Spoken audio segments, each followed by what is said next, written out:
السلام علیکم سامعین، 4 سفر المظفر اور 19 جولائی ہے۔ عنوان ہے اس وقت کی 2 اہم خبریں۔ رات میں دہلی میں عرفان نامی نوجوان کا قتل۔ دوسری خبر ہے مدھیہ پردیش میں کابینہ نے UCC یعنی سب کے لیے یکساں سول کوڈ منظور کر لیا ہے، جلدی اس کو اسمبلی میں پیش کیا جائے گا۔ دونوں خبریں سنیں تفصیل سے۔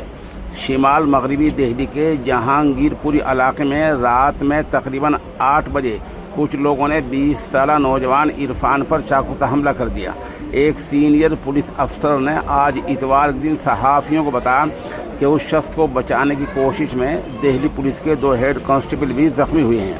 پولیس کے مطابق واقعہ رات تقریباً 8 بجے کا ہے۔ تھانہ جہانگیر پوری کی ٹیم نے B بلاک میں عرفان نامی نوجوان کو زخمی حالت میں پایا۔ ہیڈ کانسٹیبل کرشن اور سوہن لال کالی ماتا مندر کے قریب بیٹ گشت پر تھے۔ انہوں نے لوگوں کے ایک گروپ کو عرفان پر وحشیانہ حملے کرتے دیکھا۔ دونوں افسران فوری مداخلت کے لیے پہنچ گئے۔ افسر نے بتایا کہ دونوں اہلکاروں نے کس طرح عرفان کو ہجوم سے بچایا اور اسے محفوظ مقام پر لے جانے کی کوشش کی۔ تاہم حملہ آوروں نے پولیس اہلکاروں کا پیچھا کیا، ان پر حملہ کیا اور عرفان پر دوبارہ چاقو سے حملہ کر دیا۔ زخمی عرفان کو بابو جگجیون رام ہسپتال لے جایا گیا، جہاں ڈاکٹروں نے اسے مردہ قرار دے دیا۔ بتایا جا رہا ہے کہ اس معاملے میں 3 نابالغ اور 1 بالغ سمیت 4 ملزموں کو پولیس نے حراست میں لے کر ان سے تفتیش شروع کر دی ہے۔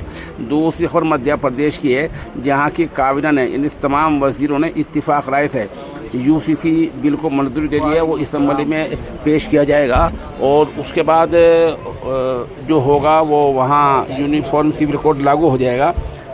اس کا تحت جو شادیاں ہیں نکاح، ان میں رجسٹریشن لازمی ہوگا، جس میں 18 اور 21 کی عمر طے کی گئی ہے۔